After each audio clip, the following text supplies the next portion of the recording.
पहला मंत्र, अक्षर नहीं पूछा, मंत्र। दुनिया का सबसे पहला मंत्र जिस समय पर ब्रह्मा और विष्णु शंकर को जानने के लिए पर्वत घुमा रहे थे, उस पर्वत को घुमाने से जब अग्नि का खंभ प्रकट हुआ था, उस खंभ में शंकर का जो प्रतिबिंब प्रकट हुआ था, उस प्रतिबिंब के 5 मुख थे। कितने मुख हैं? 5।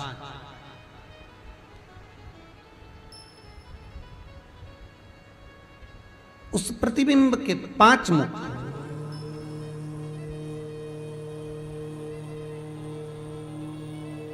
करें आप लोग पशुपतिनाथ के दर्शन करें, किसी नेपाल अगर गए होगे तो वहां अगर आप दर्शन करेंगे, भगवान शंकर का 5 मुख का दर्शन हो जाता है। ठीक है।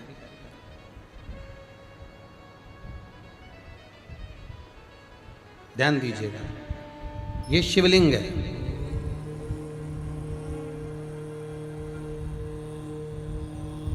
इसका जो भाग है मध्य, जब भगवान ब्रह्मा और भगवान विष्णु ने जब मंथन किया, उस मंथन में जो अग्नि का खंभ प्रकट हुआ, उस खंभ में से सबसे पहला शिवलिंग प्रकटा था।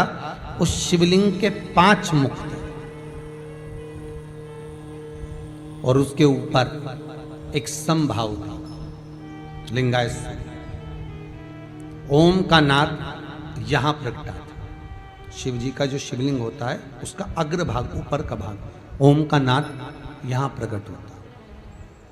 और बाकी के जो 5 मुख हैं, उन्होंने एक एक अक्षर प्रदान करा।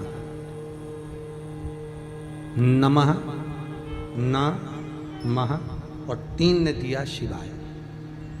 तो दुनिया का सबसे पहला जो मंत्र है, ओम नमः शिवाय। दुनिया का सबसे प्रथम मंत्र, सबसे पहला मंत्र, पंचाक्षर।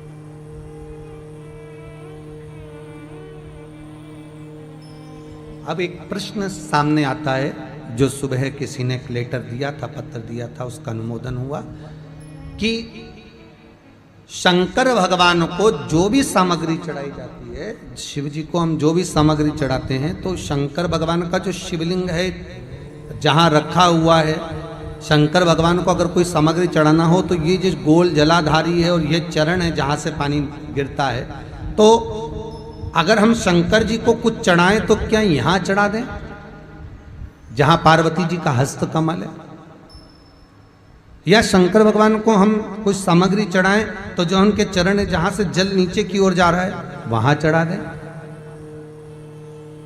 या शंकर भगवान का जो शिवलिंग है, उस शिवलिंग के आसपास में, अर्थात लिंगायत जो आकृति है, उस लिंगायत आकृति में जो शिवलिंग का स्वरूप है, वहां कोई सामग्री चढ़ा दें?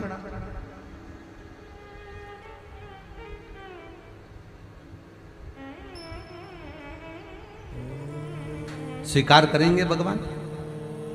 शिव महापुराण का संवाद कहता है, लिंग पुराण में लिखा है कि जो शिवलिंग होता है, जो भी वस्तु हम चढ़ाते हैं भगवान को, वो इस शिवलिंग के, इस लिंग के ऊपर,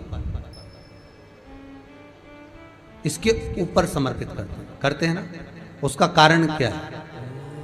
क्या कारण हो सकता है उसका? शिव महापुराण में वर्णन किया, लिंग पुराण में वर्णन किया, स्कंद पुराण में आया और नर्मदा पुराण में आया कि जब हम जहां से ओम प्रगटा है, जहां से ओम बिंदु का प्रागट्य हुआ, उस ओम बिंदु पर जब हम कोई सामग्री समर्पित करते हैं, तो वो सामग्री केवल एक देवता की नहीं रहती, वो 33 कोटि देवताओं को समर्पित हो जाती है। 33 कोटि देवताओं को समर्पित हो जाती है। ओम बिंदु का नाद, ओम का स्मरण 33 कोटि देवताओं का स्मरण को वर्णित कर देता है।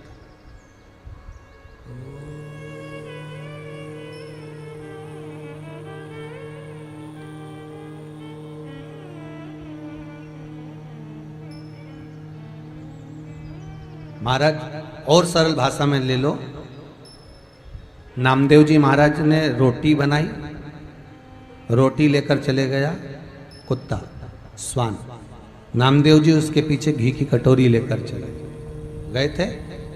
किसी ने पूछा गुरुदेव आप घी की कटोरी कहाँ ले जा रहे हो? तो कहा नारायण भोजन कर लेंगे इसलिए रूखी रोटी खा लेंगे इसलिए घी लगाने जा रहा हूं, ना जाने किस वेश में नारायण मिल जाए। पूरे प्रतिबिंब में एक स्थान शिवलिंग का जो ऊपर का भाग है वो महाराज स्वयं 33 कोटि देवताओं का स्थान है, शंकर के साथ में।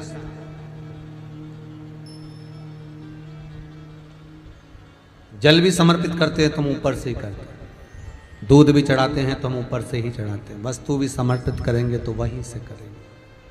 अब कितना अंतर है आप देखिएगा जरा। हो राम मंदिर में जाओगे, कृष्ण मंदिर में जाओगे, देवी मंदिर में जाओगे, शनि महाराज के मंदिर में जाओगे, बृहस्पति के मंदिर में जाओगे, दत्त मंदिर में जाओगे, जिस मंदिर में जाओगे वहां पर जो चीज भी चढ़ाओगे वो चरणों में चढ़ाओगे, पर शंकर को जो चीज चढ़ेगी वो शिवलिंग के ऊपर शिखर भाग में, जिससे सबको समर्पित।